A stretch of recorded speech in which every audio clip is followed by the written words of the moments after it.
She and I were high school sweethearts who attended a major university together in the late 90s, got married, had 2 children, and lived the suburban family life. In the final 2 weeks of December 2017, nearly 18 years into our marriage and 25 years into our relationship, she dropped a series of bombshells on me, the aftershocks of which continue to affect me. From love bombing to daddy issues, deception to confession, narcissism, sexual promiscuity, and questions of masculinity, this true life tale has it all. I am certain this is among the most bizarre stories anyone has encountered, as my life overnight turned from one of middle-class white suburbia to what seemed like a risque episode of Sex and the City. I was unexpectedly led down a journey involving hundreds of hours of racking my brain and digging through college memorabilia to reconstruct timelines of memories I had no idea I would have any reason to revisit.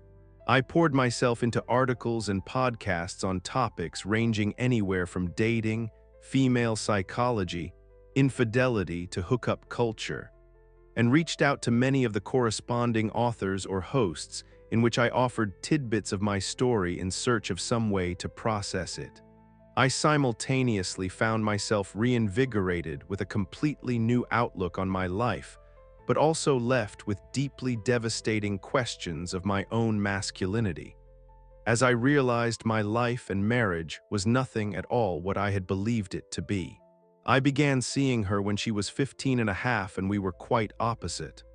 Although I was a year older, that summer I was excited about attending Boy Scout camp and had never seriously dated anyone. By contrast, she was extremely open since our first date that she had went out with, albeit casually, numerous boys before me. There were multiple boys in our small rural hometown she dated, as well as in a wealthy suburb where her father served as a police officer. There she volunteered for a couple of summers at a children's safety town, along with other local teens. She regaled me with stories of rich boys showing off by zipping her around in their dad's Ferraris. This seemed almost otherworldly to me, as I knew little of life outside of our farming town. She told me stories about staying multiple weekends down on the river prior to dating me with a friend's family who owned a boat. Staying out all night on the docks to hang out with other vacationing teens or locals was something she really enjoyed. She had many adventurous stories of sneaking off to parties in the middle of the night, only to barely make it back to the boat by the time her friend's parents were getting up. After getting serious with me, she completely stopped going to the river. I never quite understood this, as it always seemed like she had fun. In an unusual nuance, she presented to me in near ceremonial fashion a slinky tank top, which allegedly she used to wear down on the river and did so as a sign that she no longer needed it. She admitted that before me that she had a bad habit of dating multiple boys at once. She told me of a few close calls in which she nearly got caught, but confessed it was an exciting challenge to her to balance that myriad of relationships without one boy finding out about the other. She was from a good home in which both of her parents worked professional jobs. They saved for her college. Her dad was the epitome of the hyper-masculine man and overprotective father who made a point to show off his hundreds of police shooting trophies to prospective boyfriends, and she was an honor student. Albeit I was very naive, I gave relatively little thought to these stories. I assumed dating to her meant the same as it did to me. Dinners and movies, which to me was about as exciting as life got at that age, and presumed her stories were some form of embellishment. I am a carefree spirit without a suspicious bone in my body and am hopelessly oblivious. I had no concept of establishing boundaries, of asserting myself, or of demanding respect. She, by contrast, was jaded, highly suspicious, and a sharp, quick-witted girl who many believed would become a fiery attorney. She did a lot of good for me. Prior to dating her, I was a sheltered, nervous wreck who struggled to make any serious decisions and had precious little real-world experience. She brought me out of my shell and got me to start living life and experiencing things I likely never would have. Since I am a year older, I started college first, but it was during my senior year I began to see a narcissistic tendency in her personality, which I came to know quite well over the years. Her parents worked very hard and sacrificed a lot by making their entire lives since she was born all about providing for her. She was the daughter who could do no wrong. The problem was that they talked about their sacrifices her entire life and inundated her, along with everyone they knew, of everything they did for her. Over the years, that went to her head. She entered her late childhood/early adulthood years subconsciously expecting the same sacrifices out of other people, namely me. In her mind, it was an expectation that I was just supposed to know that I should delay starting college until she graduated high school. She was offended to her core that I was even thinking of applying for college, not to mention the fact that I did so. She made my senior year all about her being left behind, and in no way about me graduating or of any opportunities it might create. She spent the last half of my senior year, and especially the corresponding summer, hurling nonstop accusations at me that I was going to forget about her, find someone else, or cheat on her. At just 17 years old, she conjured up some seriously wild assertions. These ranged anywhere from her imagining college girls throwing themselves at me on my first day, to accusing me that I was going to cheat on her with every girl I met, to envisioning me attending sex parties where I would have sex with multiple girls in a single night. By her insistence, I got her a small diamond promise ring before leaving for college, called her every day, worked a job in the chow hall to pay for my phone bill, and faithfully took a charter bus home every other weekend all year to visit her. I participated in absolutely zero hookups, never so much as even heard of such a thing as a sex party, and she joined me at college the following year. She was highly successful and even had the honor as a speaker at her own graduation of several thousand students. During her student career, she held multiple university-appointed positions. In that capacity, she worked and traveled for the university with multiple guys, but I knew each of them, and some of them well. She could be smothering, so I looked forward to a little free time to myself to go camping with my cousins when she traveled, and I thought nothing of it. After marriage and kids, our sex life became non-existent for a decade. Her narcissism, which I first saw in high school, was on full display throughout those years. She insisted I immediately become a hyper-masculine provider, who worked 2 or 3 simultaneous jobs while attaining multiple promotions and raises to completely provide the stay-at-home mom life she demanded.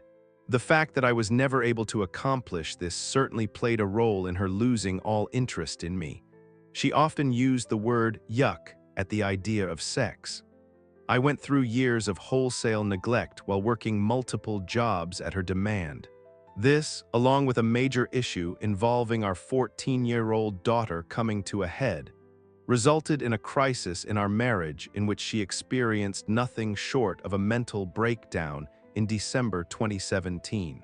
During the final 2 weeks of the year, she freely of her own accord, without any coaxing from me, as I had no reason to even ask, began telling me about an entire life of hers that I knew absolutely nothing about. To be certain, she had a long history of spinning exaggerated tales of grandeur about her jobs and other experiences, in which she would retell a story she had simply heard about, but do so in the first person as if she was the central actor in the drama. This, however, was something entirely different. That December it was as if she was in a trance, with her confessions free of any embellishments, glorifications, absurd twists, or emotional outbursts. She simply told me. On many levels, it was addicting. For 20 years, she always had to be right, always had to win every disagreement, always had to be better than me, and her career and/or studies always took precedent over mine. In those 2 weeks of December, our relationship flipped on its head. First, she was insatiable with sex. She craved me like never before, offered anything I wanted, anywhere and anytime, while performing acts on me I had never experienced.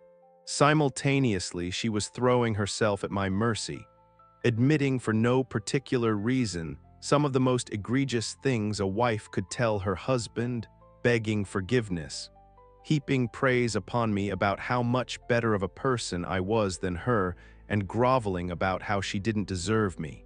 Up until that moment, I had always believed, albeit I had never given it that much thought, that I was the only person she had ever been with. This was certainly reinforced by the fact that we never had sex until marriage, and she barricaded herself in our apartment bedroom on our wedding night in a full panic. That December, she confessed to having become sexually active beginning at age 14. The multiple guys she had enjoyed the challenge of dating at once in early high school were all sexual in some way. Funning around with rich boys in their fancy cars always involved sexual favors in return. The trips to the river on summer weekends were of the same nature, and that the slinky tank top she gave me had been her hookup attire. She told me that in case I still had it, I should burn it. She attributed a lot of this behavior to daddy issues, which I knew next to nothing about. Her dad had worked 3 simultaneous jobs at the police department throughout her childhood, and she barely ever saw him. When he was around, he was always tired yet had endless expectations of her. While to everyone else, she was the daughter who could do no wrong privately, he never let her believe he was impressed by or satisfied with any of her accomplishments. As an early teen, she developed a craving for male attention and found an endless well of it through sexual favors. Simultaneously, since her dad was also the epitome of the overprotective father, she developed an unhealthy relationship with masculinity, which ended up deeply affecting my life. For her, the sexiest man was the one who had the guts to defy her father, not obey him. Since his rules without question was that no boy was ever going to disrespect, threaten, or especially put his hands on his daughter, she subconsciously enjoyed provoking and antagonizing boys to test their boundaries. Those who would assert their masculinity or dominance and demand sexual favors in return for whatever attention they would offer were highly likely to receive it. Among her most thrilling experiences were with the rich boys from the wealthy suburb, who her father especially despised. They were each entitled and arrogant, which was the complete antithesis of him. In defiance of her father, many would take her out for joy rides in their sports cars, even when he forbade it. This thrill resulted in her giving a plethora of hand and blow jobs on lunch breaks from Safety Town. Some performed even as the boy drove her through town. In just days, I went from a lifetime of assuming I was her only to her revealing that her body count by the time I went out with her at 15 and a half was likely north of 20 boys and a few men. She also admitted that it was her own behavior which had been the primary driver behind all the accusations she made at me that I was going to cheat on her upon arriving at college, because that was exactly what she would have done had our ages been reversed. This was merely the beginning. Over the preceding days that December, one by one, she revealed to me deep secrets of multiple guys she had cheated on me with, all of them sexual, either during her senior year in high school when I was away at college, or throughout our university years together. She confessed everything from the who, the what, and the where of each fling, and her stories from early high school about enjoying the challenge of dating multiple guys at once flooded my mind. I realized that I had been wrong and that those stories had in no way been embellishments. Each confession kicked a little more wind out of me, as I not only knew all the men, but also every fling took place in some form or another right under my nose. She clearly had a type, as all but one were of the alpha male sort, athletic, muscular, and highly driven, who, in her words, take what they want and don't feel bad. This corresponded with the unhealthy relationship she developed with masculinity as an early teen. She craved the guy who made demands of her no matter the risk. and the fact that they did not care that she had a boyfriend/fiancé likely made them all the more appealing. The high school guy while I was away at college was M, a 6'4", solid muscle 4 student athlete who went to Yale on a football scholarship as a pre-med student. I was aware at the time that she was casually dating him while I was at college, but I didn't want to be some controlling boyfriend whom she would grow to resent. I had absolutely no idea anything sexual was going on and assumed they were just going out to the movies. In 2017, however, she revealed that the relationship became sexual within roughly the first week of the two going out. In hindsight, I assessed that I simply didn't get sex. I didn't understand that it was something expected or demanded of in a relationship. I didn't get that it could result from primal urges or ever suspect that someone would intentionally try to move in on someone else's boyfriend or girlfriend. The idea of a sexual affair was simply lost on me. I could literally shake hands with a man who was having an affair with my girlfriend or fiancé, which I did multiple times, having not the first clue that something was going on. She very much understood all this and took full advantage of my gullible nature. She wore my promise ring and enjoyed me taking her out on dates every other weekend that I came home from school. Simultaneously, she wore his football jersey to school every Friday as if she was his girlfriend, and went out with him on the opposite weekends when I was away.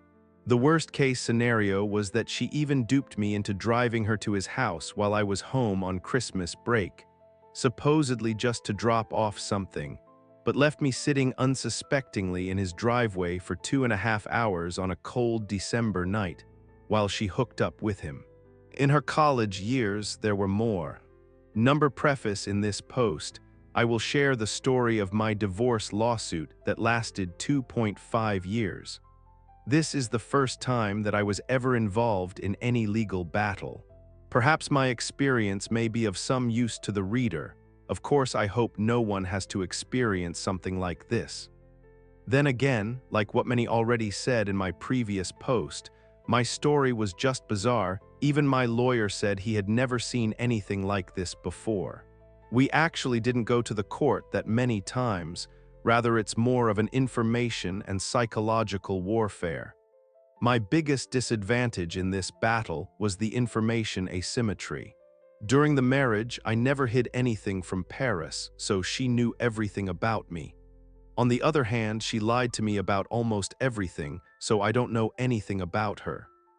Custody battle. A few days after Paris left home, she demanded that I give her our daughter. During the marriage, I asked Paris multiple times to spend more time with our daughter, but she was always busy. Now that we are separated, she suddenly became overflown with love for the child.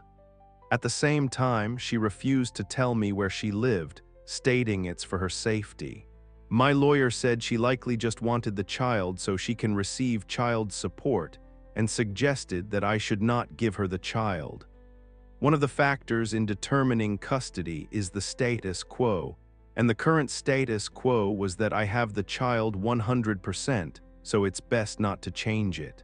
In addition, I have the right to know where my daughter is at all times, so Paris must tell me her address if the child were to stay with her.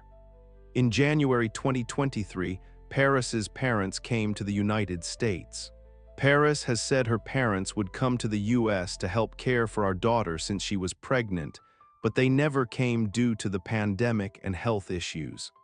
The timing of their arrival was just too coincidental, and I felt they were here to help Paris fight for custody. Sure enough, Paris again demanded that I give her the child because her parents wanted to see their granddaughter, and she still refused to provide her address. I felt that it would be bad optics if I don't let her parents see the child, so I brought my daughter to the Bay Area on January 15th and had them spend time with her in my home.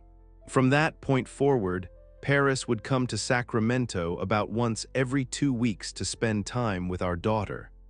She also asked me to bring the child to the Bay Area a couple times, and she would take her to amusement parks.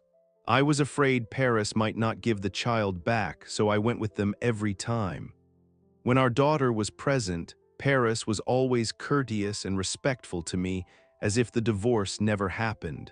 But at the same time, she was still threatening and harassing me over the phone and texts. I don't know how she was able to switch on and off like that. Every time Paris came to see our daughter, she would either drive a rental car or park several blocks away and walk over. I never saw her car during this time, but I felt that she had a car. Why was she so afraid of me seeing her car? Paris's secretiveness reminded me of her many strange behaviors during the marriage, such as disappearing for extended periods of time, unplugging my electronic devices, and etc. Then I saw a message that I sent to her parents on 3/28/2022, which read, "She appears to be hiding something from me. Sometimes I feel like she's a special agent." I was kidding about being a special agent at the time, but the more I think about it now, the more I feel that she really does look like a special agent.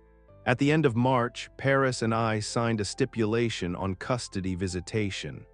In short, Paris can have the child for 2 weekends every month, plus 2 months during the summer. The stipulation also stated that Paris must provide her address. However, on March 30th, the first weekend that Paris can have the child, she still wouldn't provide her full address, still claiming safety concerns. We went back and forth for a while, and I threatened that I won't bring the child to her if she won't provide her full address. Only then did she give me her address. She lived in the South Bay, apartment complex A, unit XX. In May, Paris bought a used Nissan. She was not as protective of this car as the cars she drove previously, and I was able to see the car's license number. We followed the stipulation for the next few months. In early August, Paris's parents went back to China, and Paris stopped the visitations, so the stipulation was only followed for 4 months. I asked my daughter what it was like at her mother's home, and she said it was mostly her grandparents that took care of her. She didn't see her mother much because she had to work. I also asked if she met an uncle that lived nearby, and she said no. After Paris's parents left, Paris moved to Unit YY in apartment complex A number the first negotiation Paris, and I didn't discuss assets again after her initial demands in November 2022, which was half of my assets and alimony. After we signed the custody stipulation, Paris brought up this topic again. She said she was willing to make some concessions because she wanted to get this case over with. We agreed to meet on April 5th at a bubble tea shop in Mountain View to negotiate. In the 4 months since Paris left, I've thoroughly analyzed Paris's recent actions and words and all our texts and emails. I already found out about many of her lies by that time, such as 1. She lied about many of her jobs, such as the internship at Beidou in 2014 and 2015, the company in San Mateo in 2019, and working at University C from 2019 to 2020. Her job search from 2020 till now is also a lie. 2.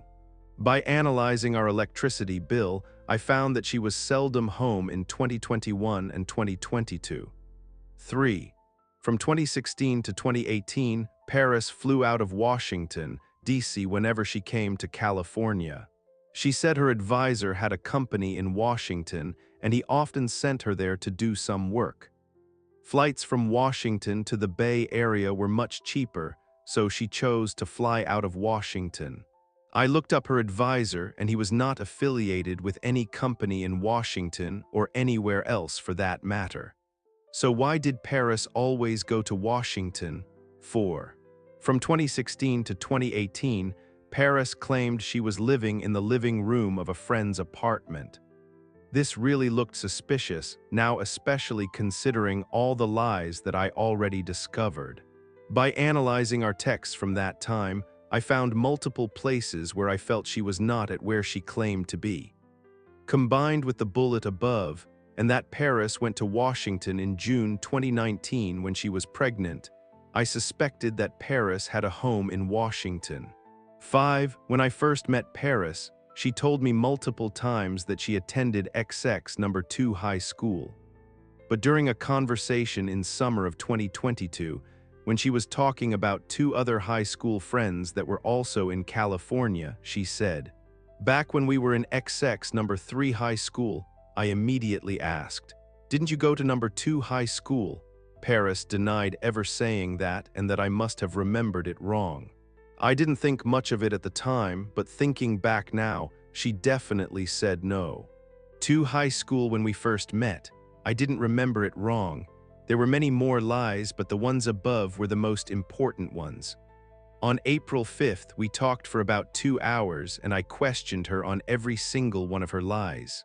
Paris's response were as follows. 1. Paris said she just wasn't very good, hence she can't graduate and can't find a job. She was afraid that I would look down on her, that's why she lied about those jobs. 2. Why was she not home in 2021 and 2022? Paris kept trying to dodge this question by changing the topic. But I kept on pressing. Finally, Paris said she was not home because I was also not home. 3. Paris denied she ever said her advisor had a company in Washington. 4. Paris insisted that she was working on her dissertation between 2016 and 2018. She won't answer my question regarding that roommate she had during that time. 5. Paris said she lied to me about her high school because she was afraid that I would look up her ex-boyfriend. She said LinkedIn kept recommending her ex-boyfriend to her connections, and she didn't want others to find him, so she lied. This answer was a bit unexpected and turned out to be very useful, but I didn't realize it at the time. At the time I said, "Who's bored enough to go to LinkedIn to find your ex-boyfriend?" 6. Paris admitted that she lied to me many times, but she said those lies were harmless. She said she didn't try to avoid living with me, and she really wanted the marriage to work out. 7. We talked about asset division in the end. I proposed that we split the assets that were acquired when she lived with me, and I keep all the assets that were acquired when she was not living with me. Paris said she won't accept it, but she also didn't give a counteroffer. She just kept saying I was being unreasonable. Paris had always been an eloquent talker, but on that day she couldn't answer many of my questions and often had to pause for a very long time. She obviously didn't expect me to go on a fence like this. I have been really down and depressed for the last few months due to the predicament that the divorce got me in, as well as dealing with her threats and harassment. After berating her, I actually felt a lot better. I recorded the conversation and played it over several times in the next few days. Number Who is Sharik? On 4/10/2023, I found the Chick-fil-A cup in my garage.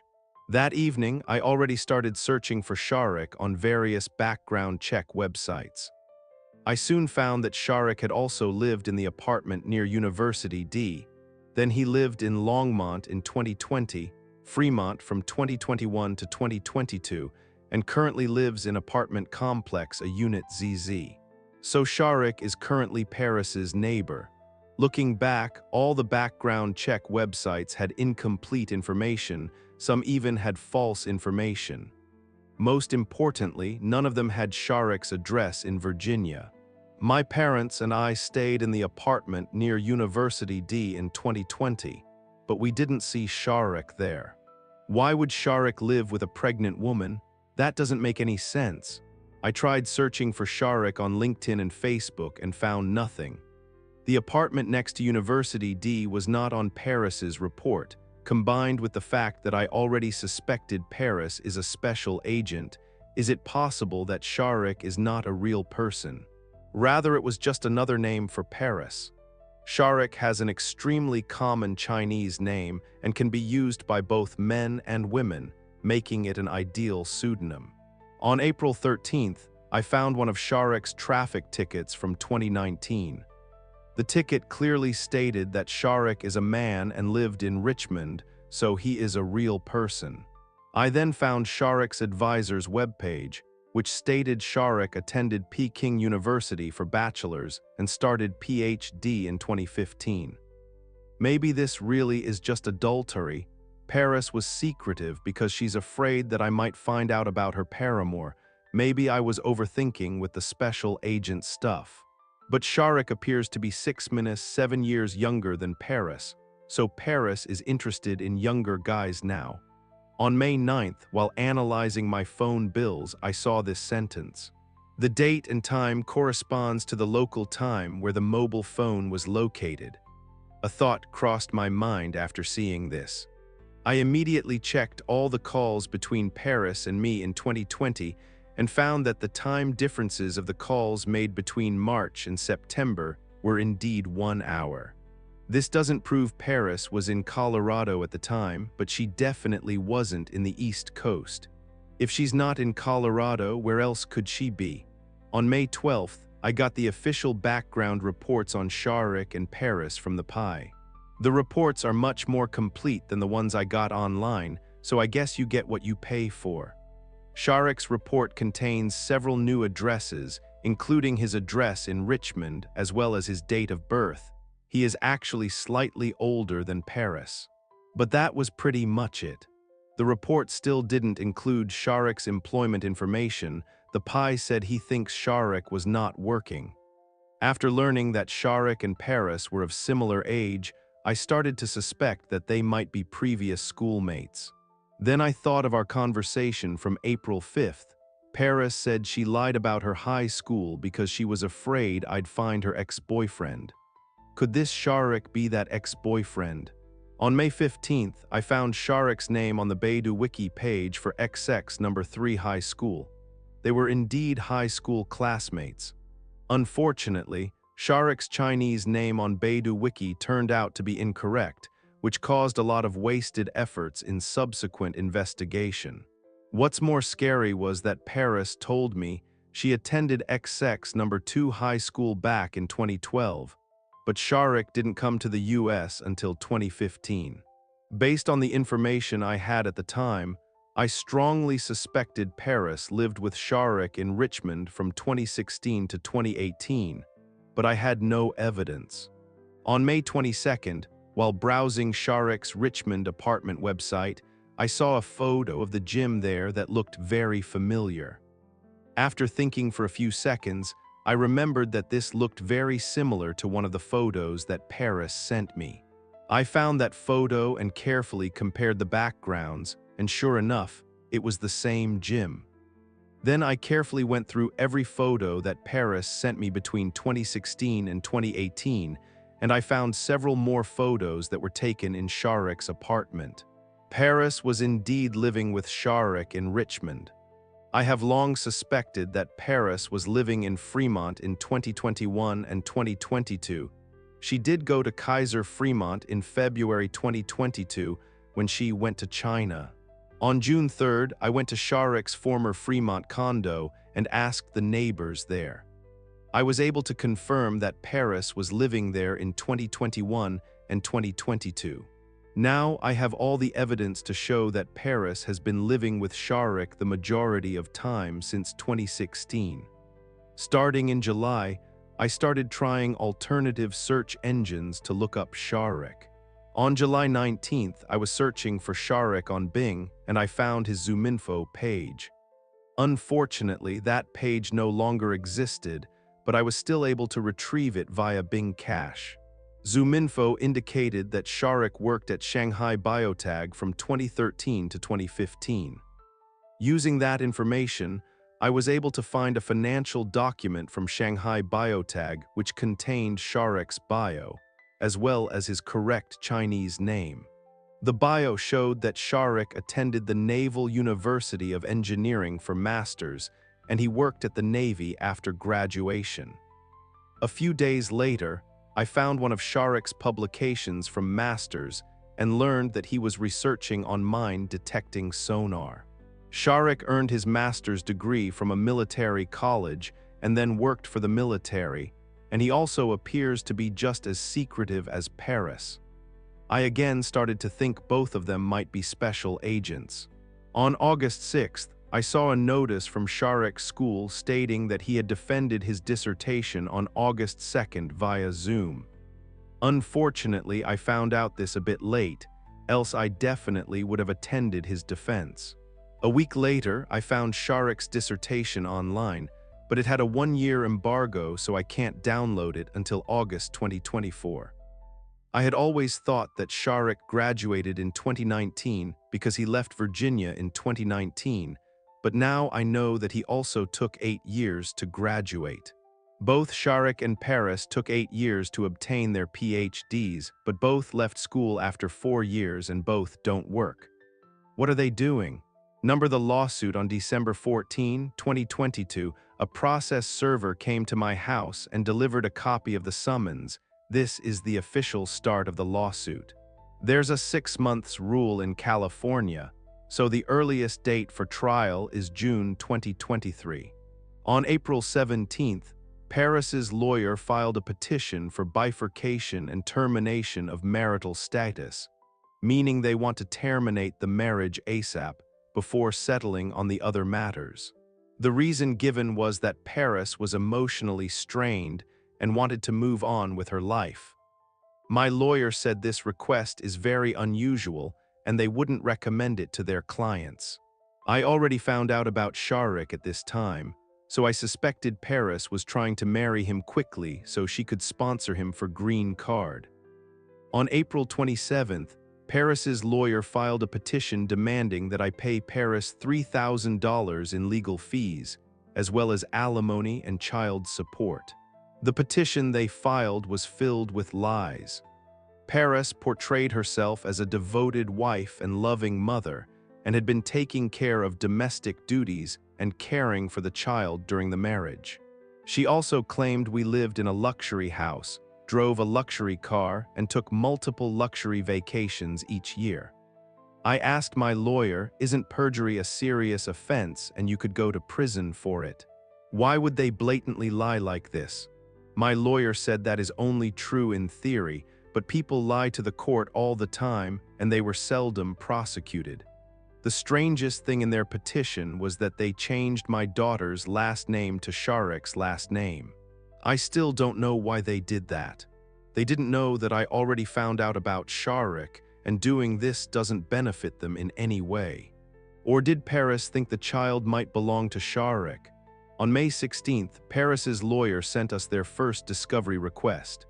It asked for all my financial documents since 2018, including pay stubs, tax returns, bank, credit card, brokerage, retirement accounts, basically anything related to money. They even asked for my parents' will. I was furious after seeing this. I already knew Paris is a con artist. Why should I give all my financial information to a con artist? In June, after discovering Paris and Shariq had been cohabiting since 2016, I began discussing the possibility of an annulment with my lawyer. To me, this is an obvious scam, but my lawyer said winning an annulment case is extremely difficult, especially considering the length of our marriage and the fact that we have a child. Most importantly, annulment requires clear and convincing evidence, and all my evidence are circumstantial.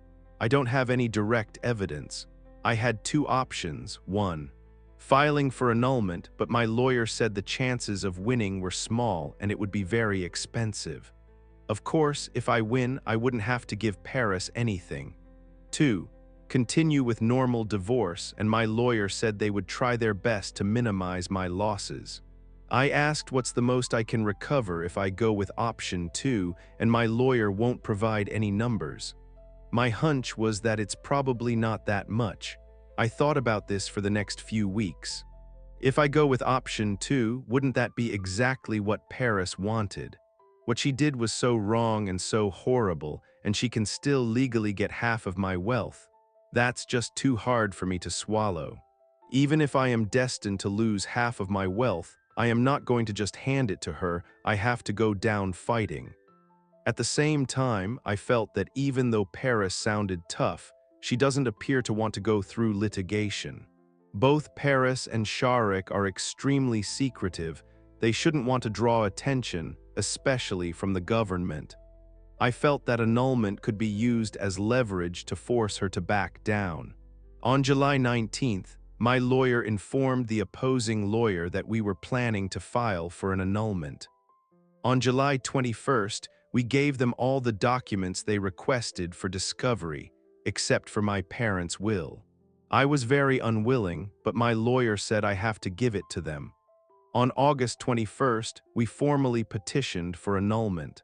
Our petition essentially stated that Paris had cohabited with Sharik since 2016 and that she had used multiple excuses to not live with me throughout the marriage. We also pointed out that Paris had been consulting her current lawyer shortly after getting her green card, so she likely married me just for green card. This petition was also the first time I informed Paris that I found out about Sharik.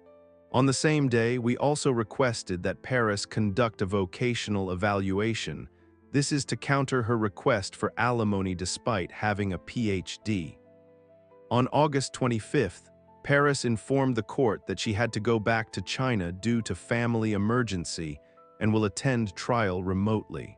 Why did she go back to China immediately after learning that I found out about Sharik? I suspected she might be fleeing. On August 29th, Paris's lawyer responded to our annulment filing. They accused me and my parents of being hostile and oppressive, withholding our daughter in Sacramento and not letting Paris see her, and even claimed that my interference was what caused her to take so long to graduate. That's why she wanted a divorce. Nowhere in their response did it mention Sharik.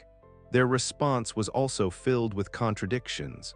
For example, to counter our argument of marrying for green card, she stated it's easy for her to find a job with her degree and that she could easily stay in the US via OPT and H-1 billion. But later in her response, she stated she can't find a job despite her best efforts, hence the need for alimony. Another example, she accused me of not allowing her to see our daughter as one of the reasons for divorce, but when demanding alimony, she listed caring for the child as one of her contributions during marriage. On September 5th, we had our first court date. Both of our lawyers and I attended in person, and Paris attended via Zoom. During the hearing, the two lawyers did all the talking, and I just sat there. The first portion of the hearing was essentially the opposing lawyer asking the judge to order spousal support, child support, and me paying her legal fees. When it came to the annulment issue, my lawyer brought up the issue of Sharik, and the judge asked the opposing lawyer to respond, and she just went silent. She paused for at least 30 seconds before saying, "That's just adultery," and then went on to talk about no-fault divorce. I was cursing at her from within. I hope your husband would do a just adultery like this to you someday. As for the final ruling from the judge, the court accepted our petition for annulment, and trial was set for January 2024. Their request for bifurcation was denied, and request for alimony was postponed until after the annulment trial. Our vocational evaluation was also denied, but the judge issued a seek work order, which my lawyer said was actually better than a vocational evaluation. However, the judge also ordered me to pay child support and pay her the $30,000 legal fees. Since many folks complained about the length of my previous post, I'll stop here for now. I will follow up with another post talking about the actual annulment trial.